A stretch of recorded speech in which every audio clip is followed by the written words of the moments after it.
అన్నీ కూడా మేము అమలు చేసేసాము, ఏదో ప్రతి ఒక్కటి కూడా మేము ముందుకు సాగిస్తున్నాము. గత 5 సంవత్సరాల పరిపాలనలో తప్పులు జరిగిన విధంగానే ఈ యొక్క ప్రసంగం ఉంది తప్ప ఈ ప్రసంగంలో ఎక్కడ కూడా పసలేకపోవడం అనేది చాలా బాధాకరం. ఎందుకంటే ఈ కూటమి నాయకులు, ఈ కూటమిలో ఉన్న చంద్రబాబు నాయుడు కావచ్చు, పవన్ కళ్యాణ్ కావచ్చు, ఇతర నాయకులు కావచ్చు, ప్రతిరోజు కూడా అబద్ధాలతోనే వీళ్ళు జీవనం సాగిస్తారు తప్ప ఏ ఒక్క నిజం కూడా చెప్పరు. కానీ ఈరోజు సాక్షాత్ రాష్ట్ర గవర్నర్ గారి చేతన సరే కొంతమేర నిజాలు చెప్పిస్తారు అని చెప్పని ప్రయత్నం చూశాం కానీ ఎక్కడ కూడా ఒక్క దాంట్లో కూడా నిజం చెప్పిన పరిస్థితి లేదు.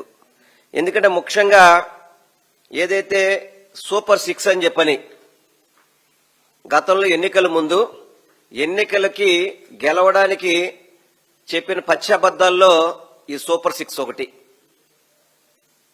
ఈ సూపర్ 6 లో ఏంటయ్యా మొదటి అంటే యువతకి 20 లక్షల ఉపాధి అవకాశాలు లేదా నెలకి 3,000 రూపాయల నిరుద్యోగ భృతి అని చెప్పని గౌరవ కూటమి నాయకులంతా కలిసి తయారు చేసిన సూపర్ 6 ఇది. సూపర్ 6 కాదు, ఇది సూపర్ మోసం అన్నమాట. ప్రజలను మోసం చేశారు, ముఖ్యంగా యువతను మోసం చేశారు. యువతకి మేము వచ్చిన జనవరి 1వ తారీఖు నాడే జాబ్ క్యాలెండర్ రిలీజ్ చేస్తారని చెప్పని ఒక జనవరి 25లో జనవరి 1 అయిపోయింది, 26లో జనవరి 1 అయిపోయింది. మీరు ఏ జాబ్ క్యాలెండర్ రిలీజ్ చేశారండి? మరి ఎక్కడైనా కానీ నిరుద్యోగ భృతి ఇవ్వడం జరిగింది ఎక్కడైనా కానీ?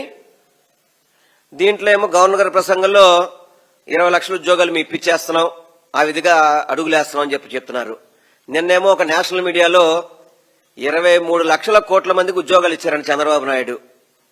ఇది 2026 జోక్ అన్నమాట. ఇది 2026కి సంబంధించి జోక్. ఇది 23 లక్షల కోట్ల మందికి ఉద్యోగాలు ఇచ్చారని చెప్పని మన ఆంధ్ర రాష్ట్ర పరువు తీసుకెళ్లి జాతీయ మీడియా ద్వారా గాలి తీయించుకున్న వ్యక్తి ఎవరున్నారంటే చంద్రబాబు నాయుడు అని చెప్పి మీ అందరికి కూడా తెలియపరచుకుంటున్నాను. అదేవిధంగా రెండోది, ప్రతి విద్యార్థికి ఏడాదికి 15,000 రూపాయలు ఏదైతే జగన్మోహన్ రెడ్డి గారు అమ్మఒడి కార్యక్రమం ప్రభుత్వం ఏర్పడిన మొదటి సంవత్సరంలో జగన్మోహన్ రెడ్డి గారు పథకం ఇస్తే ఈ పథకం ఒక సంవత్సరం అంతా కూడా అటకెక్కిపోయింది. కానీ మొన్న కొంత రిలీజ్ చేస్తారని చూస్తే 15,000 అని చెప్పిన వ్యక్తి 13,000 ఇస్తామని చెప్పన్నారు. మరి ఆ రోజు జగన్మోహన్ రెడ్డి గారు అదే 13,000 ఇస్తుంటే మరి ఎందుకు ఆ రోజు నారా లోకేష్ గారు వంకర తింకర నోటుతో ఎందుకు మాట్లాడారు? మరి అప్పుడు ఆ నోటికి గుర్తు రాలేదా నారా లోకేష్ గారికి? సరే పోనీ 13,000 గారు ఇస్తారని చెప్పని చూస్తే కొంతమందికి 9,000 పడింది, కొంతమందికి 8,000 పడింది, కొంతమందికి 7,000 పడింది.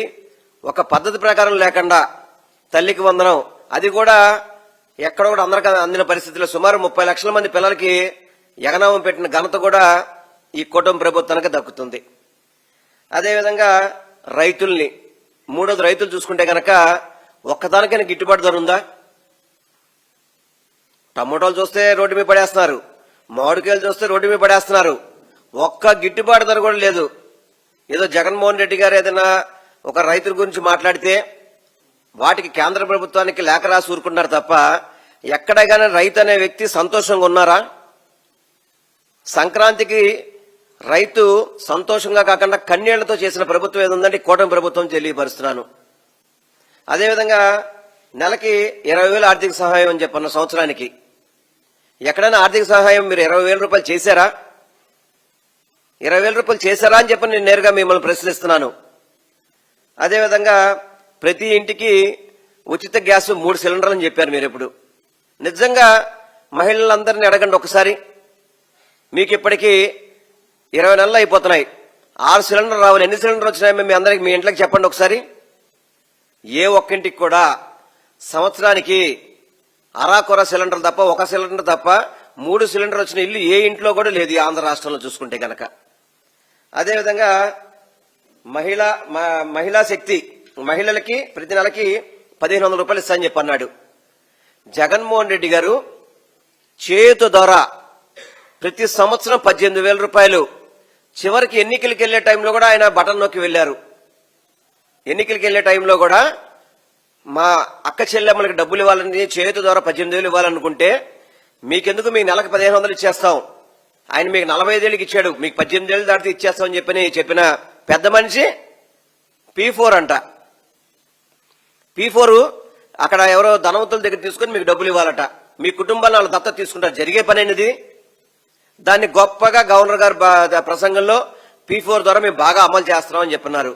ఏ ఒక్క ఆడబిడ్డకైనా కానీ ఈ 1,500 రూపాయల నిధి ముట్టిందా?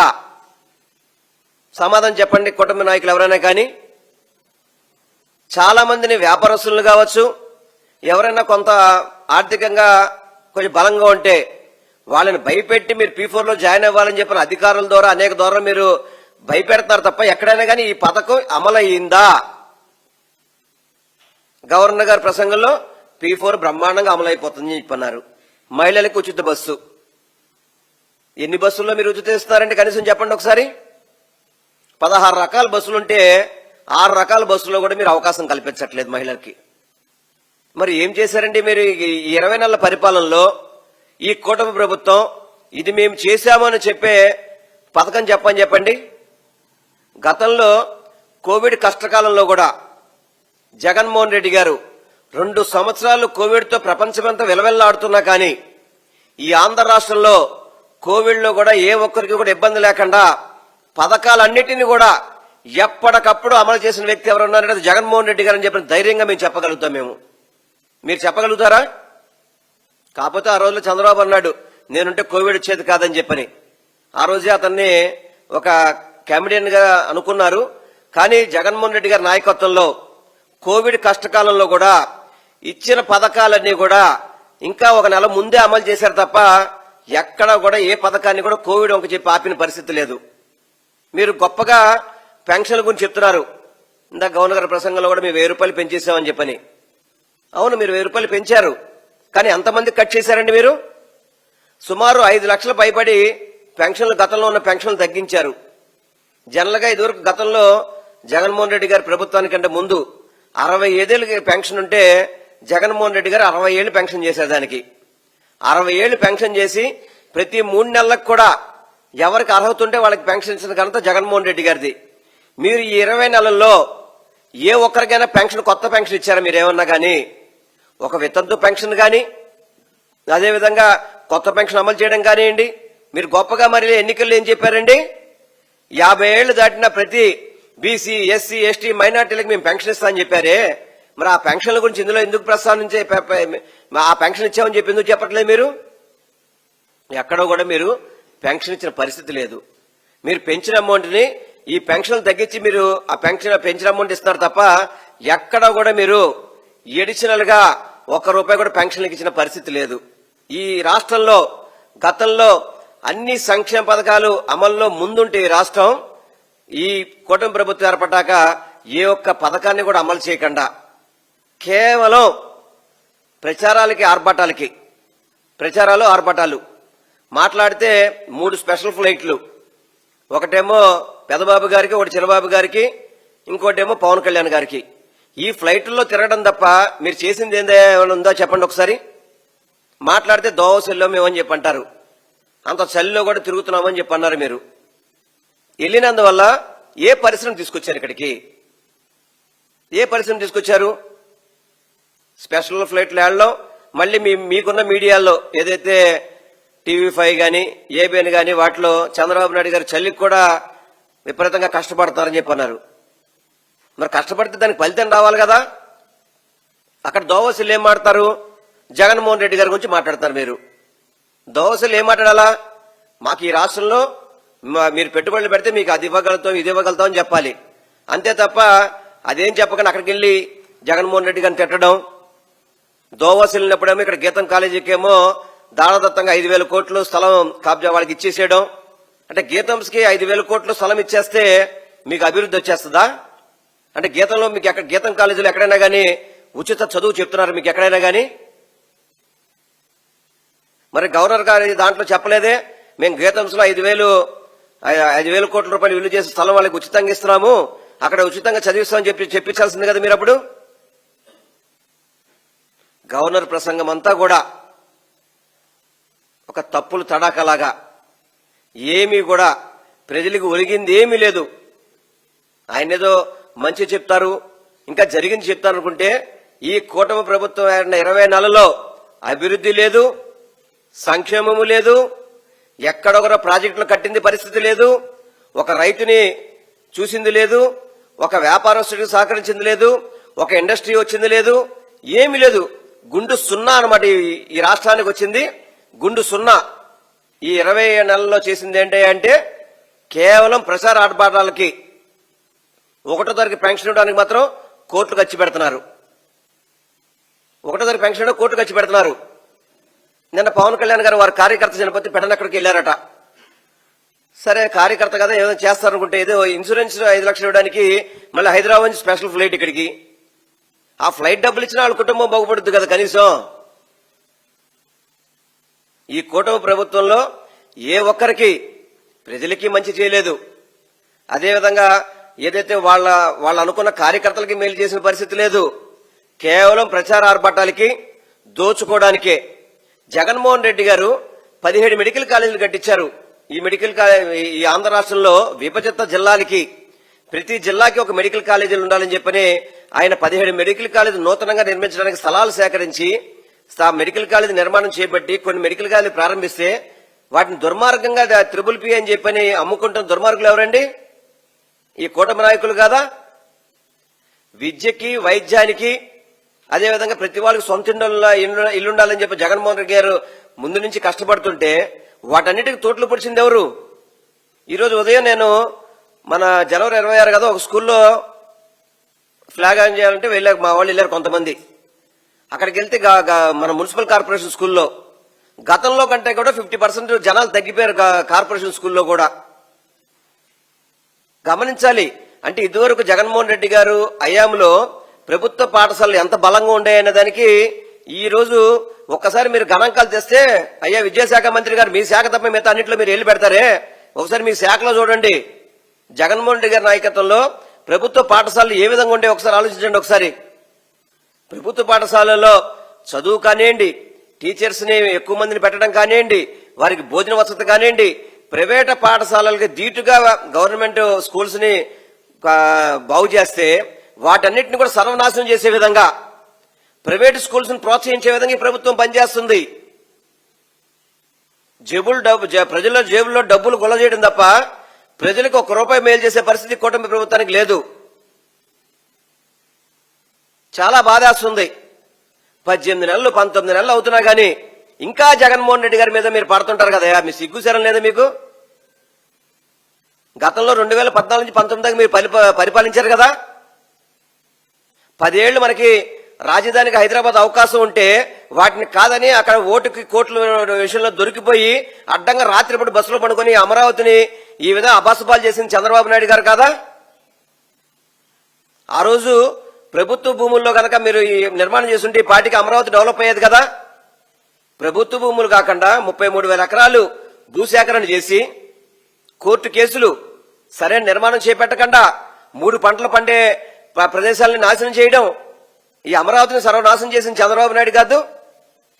అతను భూ ఆశ కాదు, రియల్ ఎస్టేట్ వ్యాపారం చేయడానికే కాదు ఇవన్నీ కూడా. పోనీ వాళ్ళు గతంలో 5 సంవత్సరాలు అమరావతి రైతులంతా కూడా ఏదో ఇబ్బంది పడ్డారు, వాళ్ళు మీకోసం అంత నుంచున్నారే, మళ్లీ వాళ్ళకి 40,000 ఎకరాలు మళ్ళీ భూ సమీకరణ అని చెప్పిన రైతులను మోసం చేయడం తప్పు కదా చంద్రబాబు నాయుడు గారు? అమరావతి రైతులు మీకోసం పాపం పాదయాత్రలు చేశారు ఇక్కడికి తిరుపతి అని చెప్పి, అటు అరసోలు అని చెప్పని. అటువంటి రైతులు ఈ రోజు మీ సభల్లో గుండెపోటు వచ్చి మా కష్టాలు తొలగించమని చెప్పిన రామారావు రైతు మీ మంత్రి సాక్షాత్తు మంత్రి నారాయణ ముందే గుండెపోటు చచ్చిపోలా? ఎందుకు రైతుల ఘోష మీరు ఈ విధంగా చేస్తున్నారు? మీరు ఇప్పటికైనా మీకు అమరావతి మీద చిత్తశుద్ధి ఉందా అసలుకి? కేవలం రియల్ ఎస్టేట్ వ్యాపారం కోసం అని చెప్పని ఊరికే ప్రచారాలు చేయడం, 3,000 4,000 రూపాయలు అడుగు కట్టాల్సింది 20,000 15,000 16,000 మీ ఇష్టం వచ్చినట్టు మొబిలైజేషన్ అడ్వాన్సులు ఇచ్చేసి ఆ కాంట్రాక్టర్ దగ్గర కమిషన్ చేసుకోవడం తప్ప మీరు ఎక్కడైనా అమరావతి మీద చిత్తశుద్ధితో మీరు పనిచేస్తున్నారా? ప్రశ్నిస్తున్న వ్యక్తి మనకి కనపడకుండా పోతాడు. ఉదయం పూట బ్రేక్ఫాస్ట్ ఏమో హైదరాబాద్లో చేస్తారు, మధ్యాహ్నం లంచ్ ఏమో ఆంధ్రాలో చేస్తారు, మళ్ళీ రాత్రికి వెళ్ళి అక్కడికి వెళ్ళి పనుకుంటారు. వాళ్ళు మనకు అవసరమా? ఈ కూటమి నాయకులు మనకు అవసరమా? వీకెండ్ వస్తే చాలు, చలో హైదరాబాద్ అందరూ కూడా. అందుకే ఈ రాష్ట్రం అధోగతి పాలైపోయింది. భారతదేశంలో చూసుకుంటే అన్నిట్లో కూడా లా అండ్ ఆర్డర్లో చాలా ఇబ్బంది. ఎందుకంటే ఎస్సీలు, ఎంతమంది ఎస్సీలను పొట్టలు పెట్టుకుంటారండి వీళ్ళు? ఎస్సీలను అరెస్ట్ చేయడం, అదేవిధంగా బీసీలను అరెస్ట్ చేయడం, రెడ్ బుక్ రాజ్యాంగం అని చెప్పని బీసీ, ఎస్సీ, ఎస్టీ, మైనార్టీలను ఎంతమంది ఇబ్బంది పెడుతున్నారు ఈ రెడ్ బుక్ రాజ్యాంగం అని చెప్పని. ఎక్కడైనా భద్రత ఉందా? మహిళలకు రక్షణ ఉందా? మనకు హోమ్ మినిస్టర్ గారే మహిళ, మరి ఆమె మహిళ కదా, ఆమె చూస్తుంటే ఆమె శాఖ మీద తప్ప ఆమె శాఖ మీద ఎప్పుడు ఆమె రివ్యూస్ చేయదు. కేవలం వైఎస్ఆర్ కాంగ్రెస్ పార్టీ జగన్మోహన్ రెడ్డి గారిని తిట్టడానికే ఆమె పనికొస్తుంది తప్ప ఆమె దేనికి పనికిరాని వ్యక్తి. ఎంతమంది మహిళల మీద అత్యాచారం జరుగుతుందండి? ఇదేనా లా అండ్ ఆర్డర్ కాపాడడం అంటే? ఇదేనా మీ ఎక్స్పీరియన్స్? ఇదేనా మీ పరిపాలన? మళ్ళీ చెప్పుకోవడానికి చంద్రబాబు నాయుడు, పవన్ కళ్యాణ్, భారతీయ జనతా పార్టీ, మేము 3 పార్టీలు కలిసి పనిచేస్తున్నాం. మీరు కలిసి పనిచేసేది ప్రజల పరిపాలన కోసం కాదు, దోచుకోవడానికి అని చెప్పని ప్రతి వాళ్ళకి అర్థమవుతుంది ఈరోజు. దయచేసి ఈ రోజైనా సరే నిజాలు చెప్తారేమో అని చెప్పని మేము ఆలోచించాము. కానీ ఎక్కడ కూడా నిజాలు లేవు. ఏ ఒక్కటి కూడా నిజం చెప్పలేదు.